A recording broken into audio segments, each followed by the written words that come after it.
Welcome, friend. Follow me. We're going somewhere dark, somewhere dangerous.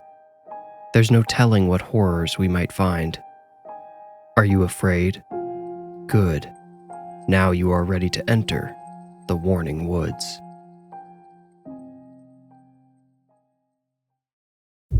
Joshua Brissette's eyes snapped open. Something had jolted him out of sleep, but he wasn't sure what. He lay still, listening, until he finally heard it again. A faint sound that may have been splashing water or crinkling paper. He nudged his wife, Irene, and put a hand on her shoulder when she stirred. He whispered, "I heard something. I'll be right back." "What?" Irene asked as Joshua slid away from her. "I heard a noise. It's probably just the girls, but you know." He opened a drawer and picked up a heavy flashlight he kept for emergencies. It was lighter than he remembered, lighter than he would have liked if he would have to use it to knock someone over the head, but he took it with him just the same. Joshua carefully opened the door. He stepped into the dark hallway and crept toward the twins' room. The door was closed, and there didn't appear to be any light coming through it. Perhaps they had not made the sound after all. From somewhere close, Joshua heard the carpet whisper. A brief set of rapid footsteps shuffled across the floor. Pointing the flashlight downward, he thumbed the switch. It stayed dark. He moved the switch up and down, but the flashlight would not turn on. He knocked it against his knee. Nothing. He unscrewed the top to check the batteries and they were gone. Someone had taken the batteries out of his emergency flashlight, and it certainly had not been him. He gripped it like a club, which was its only function now. Leaving the hallway, Joshua stepped into the living room. The Brissette's extravagant Christmas tree still stood in front of the picture window, even though it was now January. Joshua had meant to put it away, but kept forgetting. In the dark, without its twinkling lights, the tree lurked like a monster's shadow. Joshua suddenly questioned why he was still sneaking around in the dark. Maybe because that's what he always saw people do in movies? He hit the light switch, but nothing happened. The switch's hollow click echoed through the dark living room. That's when Joshua switched from nervous to scared. Through a gap in the curtain, he could see the streetlight, so he knew there was not a power outage, but the little red light on the TV was off, and so was the digital clock on their stereo. Before Joshua could conjure any reason the power might go out in only their house, the Christmas tree rustled. The Brissettes had no pets besides a few saltwater fish in the dining room aquarium. Someone was there. Someone was hiding behind the tree, watching him. Joshua had always been one to question the decisions of movie characters in intense situations. "Just call the cops," he would say, or "get out of the house." But now that he found himself in such a situation, he could sympathize with those foolish characters. He had left his phone back in the bedroom, but could not leave whoever was in their living room alone to go get it. He could yell to Irene, but what would that trigger from the intruder? Speaking of triggers, was this person armed? With a gun? A knife? And getting out certainly wasn't an option. Not with his wife and sleeping daughters just down the hall. Joshua finally determined a practical next step. He took a few steps backwards, never taking his eyes off of the tree, then slunk into the living room across the hall from the twins' room. He had momentarily forgotten his flashlight didn't work, and it turned out neither did the light switch in the laundry room. Joshua blindly felt along the wall for the fuse box. When he found it, he fingered each breaker, trying to determine which had been tripped, all the while listening intently and keeping a firm grip on his flashlight billy club. It was the master breaker, all the way at the bottom of the box, which he found flipped. "Well, whoever's in here probably didn't count on me finding this so quickly," he told himself as he flipped the big switch back in place. A low, humming undertone replaced the perfect silence, filling audible space Joshua hadn't realized was empty, and the light above him flickered on. Then came a sharp crackling sound, an abrupt, violent buzz, and one of the breakers popped right next to his ear. The cacophony turned Joshua from a careful tactician into a startled bear ready to tear someone apart in defense of its cubs. He charged out of the laundry room. He flipped the hallway light on, which spilled out towards the tree. The tree rustled again, and Joshua charged, flashlight raised above his head. 2 steps away, he growled, "Get out of my..." but stopped short at the sight of terrified twin faces staring up at him. Callie and Nora hadn't been in bed after all. They didn't say a word in their defense, only stared up at their father with anxious acceptance. "What the hell are you two doing?" Joshua asked. "God, you're lucky I didn't crack one of your skulls with this thing." The girls did not reply. Joshua's vision broadened as the adrenaline wore off. He noticed a cord running from the tree, around the wall, into the dining room. He realized the cord was actually the light strand which had been wrapped around the Christmas tree. The girls had unraveled it and strung it across the floor for some reason. He repeated, "What are you two doing?" A lead weight in his belly made him move slowly as he followed the light strand. It ran underneath the dining room table and came up on the other side where it wrapped around one of the chairs before stretching across to the fish tank. The severed end of the strand was floating in the water next to all of the fish. Each and every one of the dozen or so fish was upside down, obviously quite dead. Callie's voice startled Joshua. From behind him, she asked, "Do you think they're cooked, Daddy?" Both girls giggled. At 12 years old and only half the size they would someday become, the twins already terrified Joshua and Irene. Neither had hit puberty yet. Both were apparently delayed in that regard. What would the deviant pair be like once teenage hormones soured their brain chemistry? By 12, the two had written a varied rap sheet which ranged from childish lies to bullying to incidents such as with the fish tank. Killing the fish hadn't been the twins' first mass murder. When they had turned 8, their parents ordered them a massive ant farm for their birthday. After observing the ants almost continuously for nearly 24 hours, the girls put duct tape around the ant farm's corners and edges, filled it with water, and sealed the cap with duct tape as well. Their parents had found them an hour later, crouched side by side, cackling at the few ants who hadn't yet drowned. Joshua couldn't help but think it was a miracle the twins hadn't killed anything else in 4 years. Nothing else he or Irene knew about. The desperate parents decided to be proactive and take the girls to a therapist and get an outside opinion on the girls' mental health and behavior. Dr. Frank Farrow was the first family therapist available. Dr. Farrow, or Dr. Frank as he told everyone to call him, defied most stereotypes of a therapist. He was a 6'3" bald man with bulging arms and a chest broad enough to be a shelf. One of his arms was sleeved in tattoos to the wrist, and a portion of another tattoo could be seen peeking out of his collar behind his salt and pepper beard. The front half of his office was set up for play. There was a half-sized bookshelf stocked with Calvin and Hobbes and Garfield comic books, board games, and coloring materials in the corner. A plush couch and matching armchair furnished the rear, more formal end of the office. Dr. Frank gestured for Joshua and Irene to sit on the couch as he got comfortable in his chair. The twins had each found a comic book to read, but Irene could tell they weren't actually paying attention to the books. She asked, should we start this with them right here? Maybe this part should be done in private?" "Oh no secrets here. That's the #1 rule," Dr. Frank said. Joshua leaned in and, almost whispering, asked, "Don't you think it could upset them or, make them feel uncomfortable knowing we're concerned?" "Girls," Dr. Frank said, turning toward the girls, "do you know why you're all here?" Callie looked up from her book and said, "Because we've been scaring Mom and Dad, Dr. Frank." Nora added, "Yeah, we killed the fish and now they're super afraid." Joshua chuckled nervously. We have our concerns, but I wouldn't say we're afraid. We're not scared of..." Dr. Frank raised a hand and said, "See, they're intuitive. Kids are almost always aware of what's going on in situations like yours. I haven't met a kid with behavioral differences who wasn't somewhat aware that their behavior bothered their parents. By establishing this as a safe place to open up to one another, I'm hoping we can form habits that will bleed into your home life.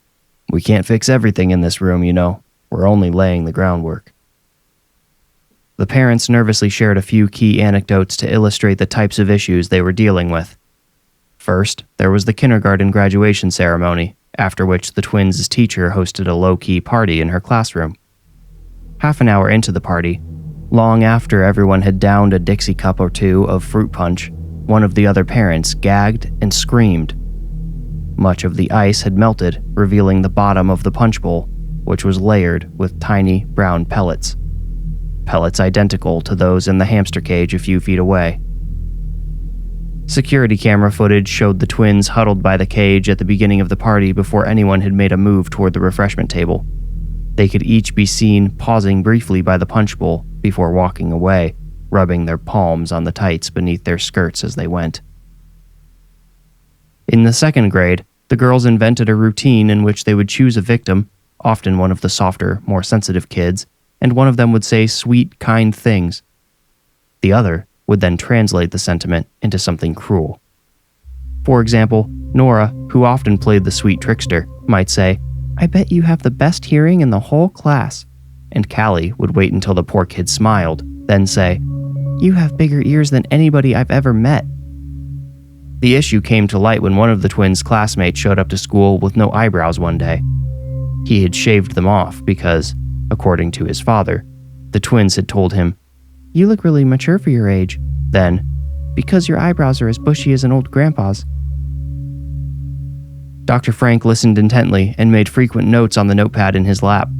He rarely interrupted the parents as they told these and similar stories, only pausing them when he needed clarification. "Girls," he said, turning toward the twins after the background was complete, "why do you think you behave like you do?" "I don't know," Nora shrugged. Callie mimicked her. "Do you understand that bullying other kids is hurtful?" Dr. Frank asked. "Uh-huh," Callie replied. "So what makes you do it?" "We just want to," Nora said, matter-of-factly. Her voice had a cold, uncaring tone, all emotion having been trained out of it for years. "Well, you're behaving perfectly right now. Do you feel like misbehaving?" Callie looked over at him from her book and said, "If you can't fix us, does that mean you're a failure?" "Callie," Joshua scolded. Dr. Frank waved him off and smiled warmly at Callie. He said, "It's not my role to fix people. It's to teach them how to help themselves. I can teach, but if you won't use what I teach you, that failure's on you." "Maybe you're just a bad teacher," Nora said, not looking up from her own book. Dr. Frank sensed their parents' reaction and preemptively gave them a stand-down glance. "You enjoy getting under people's skin, don't you?" he asked. "It makes you feel strong, doesn't it?" "No," Callie replied. "It makes other people feel weak, like you." Dr. Frank leaned back, smiled, and held his bulky arms out to either side. Joshua thought the therapist might have even flexed a little. Dr. Frank said, "You'll have to try harder than that to convince me I'm weak. I'm confident in myself. Do you like who you are?" "We're the smartest kids in class," Callie answered. "And the fastest. And the prettiest," Nora added. Dr. Frank paused to jot a quick note. Then he said, "You both seem very confident, but I'm curious why you want to put others down. If you're the best, why make other people feel bad?" Nora crawled over to Callie and whispered something in her ear. Callie nodded, and Nora crawled over to the small table by the bookshelf, slid a piece of paper toward herself, picked up a crayon, and started drawing. Callie said, "It's fun to make people feel bad. It's fun to make them scared. Weren't you scared when we killed the fish, Daddy?" "Yeah, honey, I was. I thought somebody had gotten into the house, and I was scared they might hurt you," Joshua replied. "That's not why you were scared," Nora said, still coloring. She had her back to them, but her parents could envision the evil grin on her face. "Why do you think he was scared?" Dr. Frank prodded. "He was scared we were going to kill him," Callie answered. "They're both scared of that. They know we could do it." Dr. Frank subtly raised an eyebrow at the parents, and Irene subtly nodded back. Nora turned around, waving her piece of paper. Dr. Frank looked Nora directly in the eye and asked, "May I?" She held his gaze with a mature curiosity, then nodded and released the paper. Dr. Frank sucked in a sharp breath after his first glance at the page. It depicted 2 houses, one with a stick woman and 2 stick children out front. On the other side of a tall fence stood the second house, with a ridiculously fat, bald man crying in front of it. He was alone. Nora had left the woman and child vague, but to the fat man she gave just enough detail to leave no question who he represented. Dr. Frank's eyes returned to Nora's. Hers had never left him, and now they were no longer curious. They were threatening. They said, "I know who you really are, Doctor. I know your worst fears." Frank had seen a similar look in other manipulative, sociopathic children and adults, but he had never believed them as much as he believed this girl. The crude picture she had drawn in crayon was the first time he had seen his internal self externally portrayed, and it was a perfect likeness. Frank nodded respectfully to Nora, a nod which neither conceded the game to her nor tried to dominate their interaction. She returned to her sister on the other side of the room. After collecting himself, Dr. Frank said, "I assume the girls still share a room?" Yeah, they've always slept in the same room," Irene replied. "Would it be possible to separate them at night? If you don't have a spare room, perhaps a pull-out, or we have a spare room we could give one of them," Joshua said. "Okay, great. Let's start there. Give them their own space to make their own. Having more privacy might help them develop more independent identities. Don't worry, they'll still be close, always. But when one acts out, the other may be less likely to follow automatically." "That makes sense," said Irene. Joshua said, "It's somewhere to start, which is all I was hoping for." Dr. Frank bid the family farewell, and they scheduled their next appointment on the way out. He had a 15-minute gap before his next appointment, so he broke out the emergency pack of cigarettes he kept tucked deep in a desk drawer.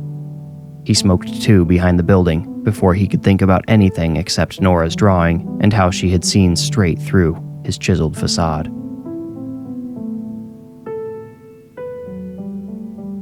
Irene put a hand on Joshua's arm as they slowed before their driveway. He glanced her way and saw her watching Ken, their neighbor from down the street.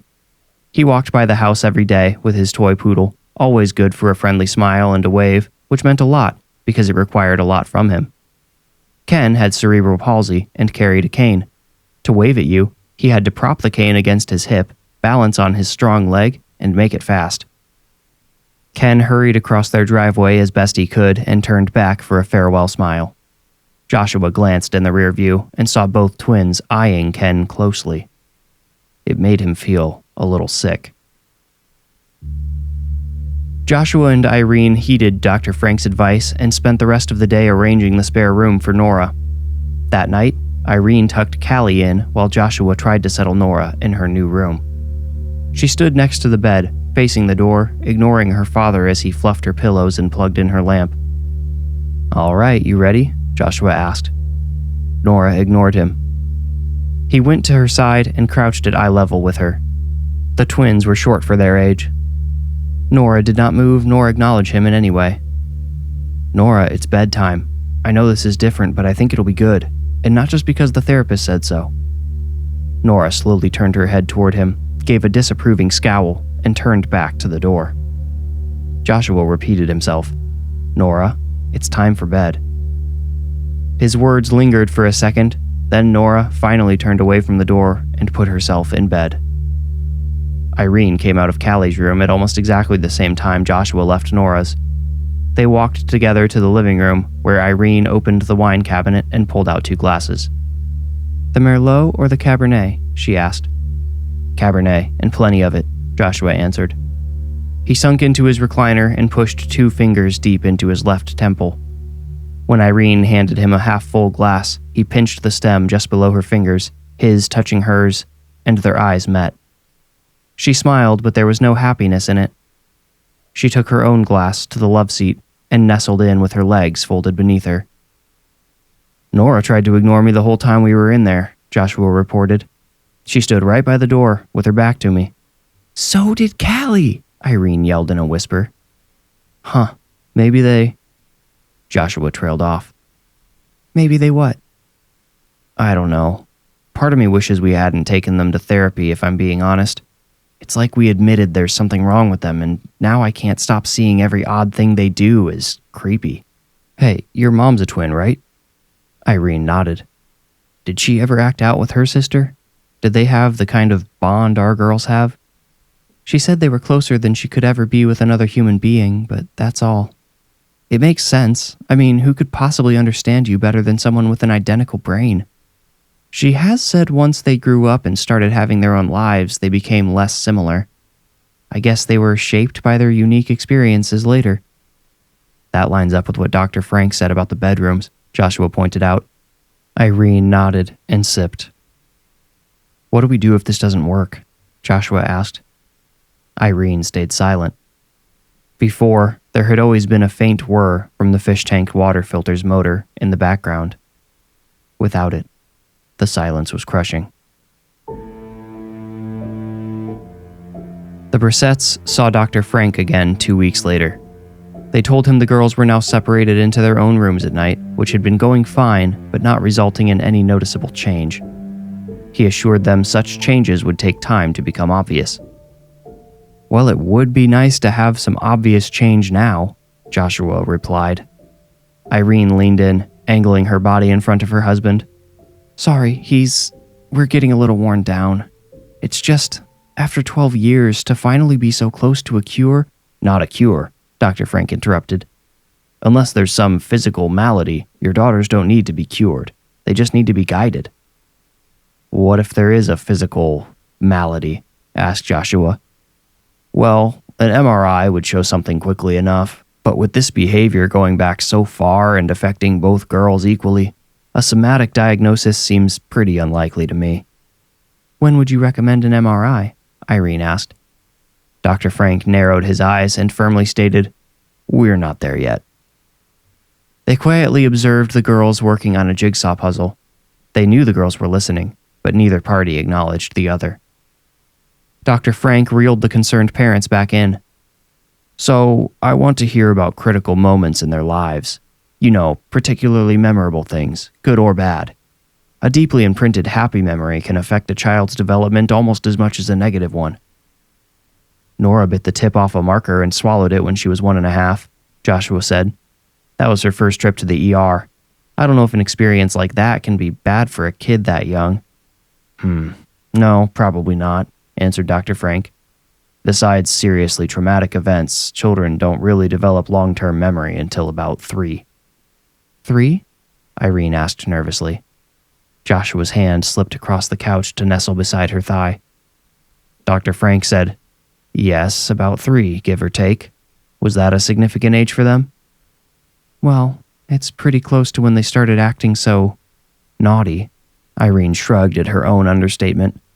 But every kid gets an attitude around that age, don't they? Dr. Frank chuckled. Yes, they do. But I sense something else has come to mind. The parents stared at him like adolescents caught in their first misdemeanor. Irene stammered something muffled and unintelligible, then Joshua took over. When the girls were 3, just after their birthday, Nora, fell down a set of concrete stairs. All right. Dr. Frank's pen went straight to his notepad. She cracked her skull in 2 places and broke one wrist. It took months for everything to completely heal. Lots of trips to the hospital, lots of x-rays, that sort of thing. To this day, the only physical difference between the girls is the scarring on the back of Nora's head. Her hair covers it, though. Well, that's certainly interesting. We're only just beginning to understand the extent to which head trauma can affect the human brain. Now, has Callie ever had something like that happen? Never, said Irene. Huh. You know, maybe ordering an MRI for the girls wouldn't be a bad idea. I'd be fascinated to see if there are any differences in their brain structures. I know a neurologist in town that might help. I can't believe this is coming back to haunt us again, Irene muttered, sitting back. Joshua rubbed her hand in his. It's tempting to leave the past in the past, said Dr. Frank, but the past can teach us a lot. Yeah, but the past is the kind of teacher that uses a ruler on your knuckles, Joshua grumbled. He and Irene both split in laughter. Dr. Frank grinned. They're coping, he told himself. Their defensiveness was actually quite useful to him. It told him how serious the incident with the stairs had been and how much it still affected them. It gave him a place to start. The twins typically got off the school bus around 4 p.m., so Joshua and Irene took turns leaving work early to be home with them.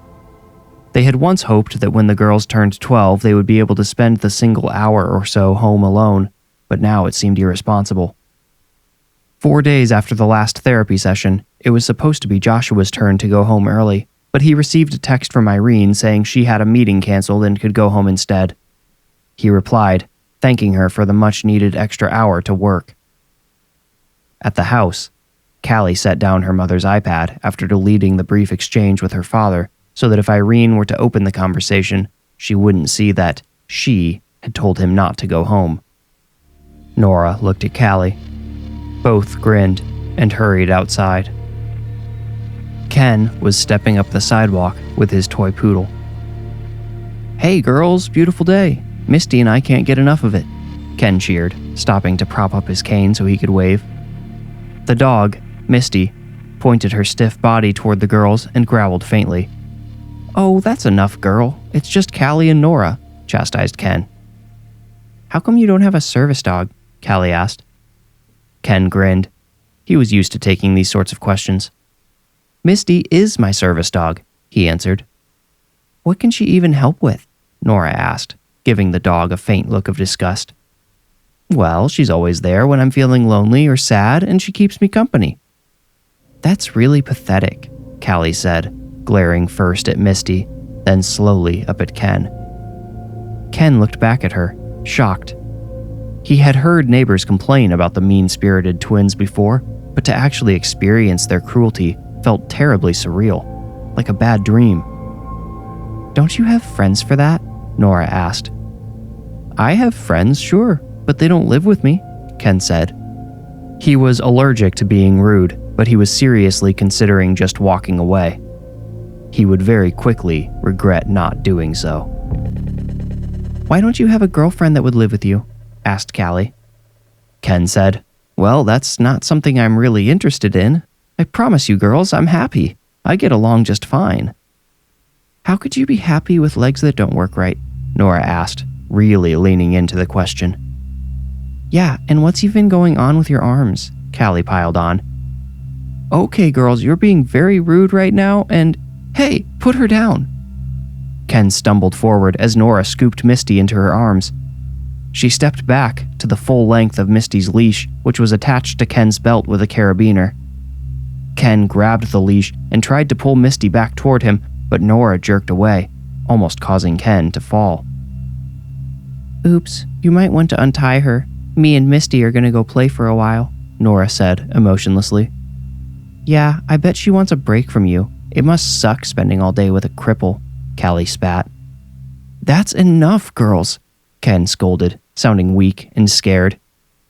This has gone too far, and I will be telling your parents. Oh, sure, Nora said, stroking Misty's trembling head. You can tell them in an hour when they come home. Better follow me. Nora tugged at the leash again. Ken realized that, as badly as he wanted to rescue his poor frightened dog, he needed to cut her loose. He could come back when Joshua and Irene were home. He didn't think the twins were evil enough to hurt Misty. He fumbled with the carabiner attached to his belt. Nora gave him a firm tug. Ken stumbled and would have fallen if Callie hadn't caught his bad arm. She yanked on it. Don't scream, she warned, giving his shoulder a twist. Give my dog back right now. No, she's gonna watch us until Mom and Dad get home, Nora said. She nuzzled her cheek into Misty's back, then turned her back to Ken, which forced him to take 3 steps forward as the leash twisted around her body. As if Ken wasn't there at all, Nora began to walk to the backyard. Ken couldn't have screamed if he wanted to, which he did. Keeping up with Nora required every bit of his energy, and trying not to fall face first already had him panting. Callie scanned the neighborhood for any observing eyes before disappearing behind the house with Nora, Misty, and Ken. "Why are you doing this?" Ken asked. There was a tall fence around the backyard, so no neighbors would be able to see them. "We're bored," Callie answered. Nora said, "Mom and Dad have really been on our case lately. It makes it so hard to have any fun. They have us in therapy. Can you believe that?" "Can I?" Ken quietly remarked. He instantly regretted this. Nora yanked so hard on the leash that he hit the ground face first before he had a chance to brace. He fell so fast, his cane landed on top of his head. The air left his chest. Callie straddled his back and pulled his head up by his hair. "Remember not to scream," she growled in his ear. Ken screamed anyway as soon as he could draw a breath. Callie forced her hand underneath him and unlatched the leash. Nora grinned and stepped backward until the end of the leash was out of Ken's reach. "Don't hurt my dog, please," Ken pled. "Then do what we tell you," Nora replied. She unclasped the leash from Misty's collar.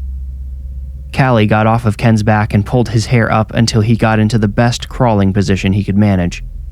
Twice he fell, mushing the side of his face into the lawn. When he eventually found his balance, Callie directed his attention to a dingy plastic playhouse, long abandoned near the corner of the fence. Nora handed her Misty's leash, and Callie wrapped it around Ken's neck. "Come on, doggy," she said sweetly.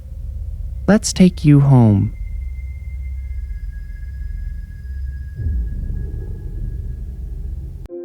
This is Miles. I hate to interrupt, but this would be a great time to hit the like button and subscribe to my channel if you haven't already. I promise you won't regret it. Now, for the rest of the story. During a text exchange, Joshua and Irene came to the horrible realization that no one was home with the twins. Irene got there first and discovered the obscene game her daughters had invented. Misty had been tied so close to a tree with one of the girls' jump ropes that she could barely move. But far worse, Ken had been leashed inside the playhouse while Callie and Irene made him eat from a bowl of soggy leaves they called doggy food. When he would stop for too long, they would prod him with golf clubs through the playhouse windows. Irene called 911 to get an ambulance for Ken, but of course, the police came with it. Joshua arrived just in time to see the girls taken away in the back of a cruiser. Since they had already been seeing Dr. Frank, he was assigned to the twins' case. By his recommendation, each girl had a brain MRI performed. He had been planning to recommend them already, but now that the parents' unspoken concern for their safety had been grossly validated, he thought the scans should happen immediately. The girls admitted they weren't sure how far they would have taken the game with Ken. Or maybe they just weren't willing to say it out loud. The neurologist, Dr. Carrie Largo, met with Dr. Frank and the parents to go over the MRI results as soon as they were ready. "Now this is really very interesting," was her opening line. She handed 2 enhanced printouts to Dr. Frank, who furrowed his brow immediately. Then he laughed. "Carrie, I think your printer copied the same one twice. Oh gosh, for a second I was trying to figure out how 2 brains could have identical tumors? Well, start trying, Frank, because we're all scratching our heads." "No, that's..." "Check the timestamps." Dr. Frank held each page up almost to his nose and shook his head. "Identical tumors? What does that mean?" asked Joshua. "Let's focus on what I can explain for now," said Dr. Largo, clearly uncomfortable admitting she couldn't answer the question directly.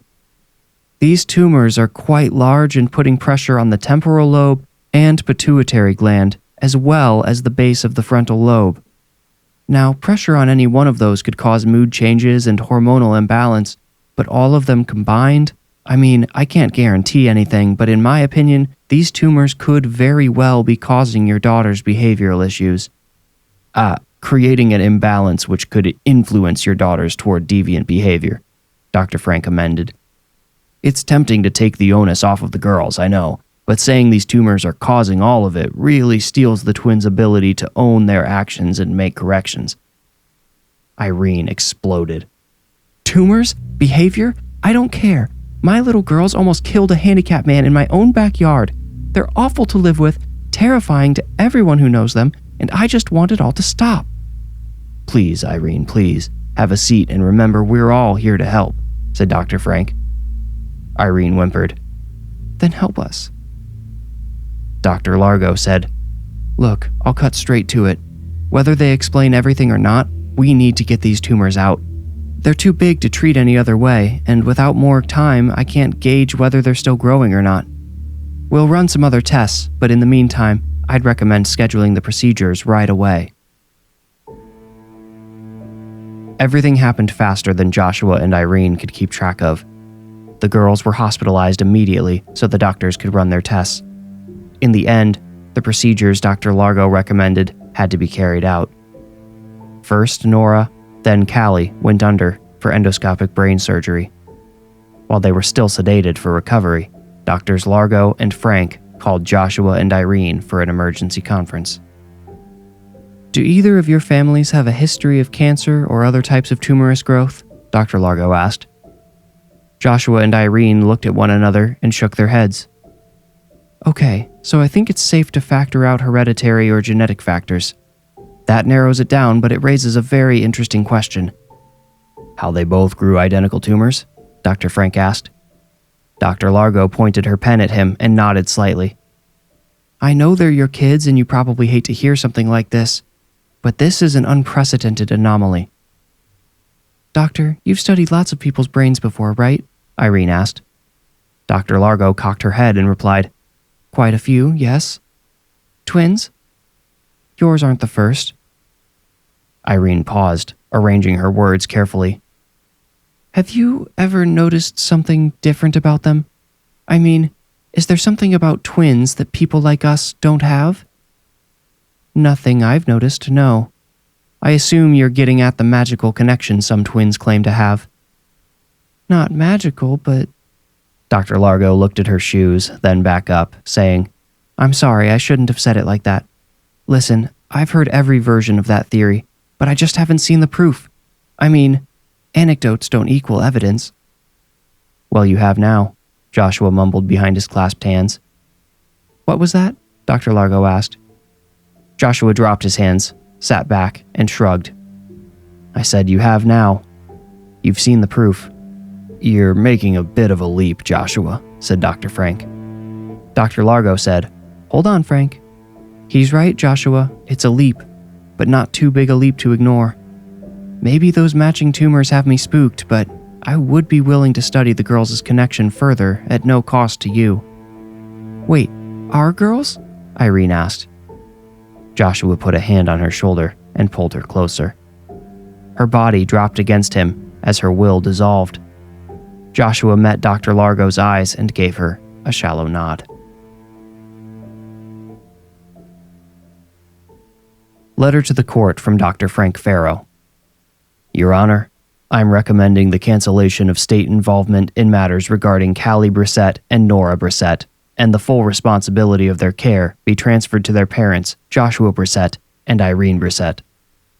It is my professional opinion that the aforementioned children have been successfully treated, rehabilitated, and reintegrated into society. As you are aware, the Brissett twins both suffered brain tumors which dramatically affected their behavior and thought patterns. Both tumors have been removed, resulting in a nearly immediate change to the children's behavior and attitudes.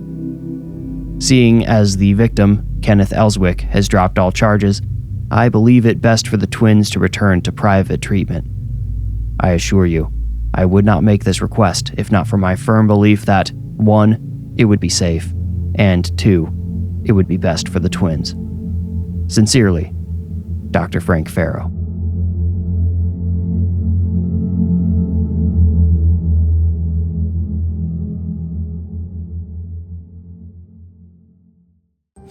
If you enjoyed this story, please leave a like and subscribe to my channel. You will get a new story every week if you do. If you feel ready, meet me here next week for another journey into the Warning Woods. Thank you for listening.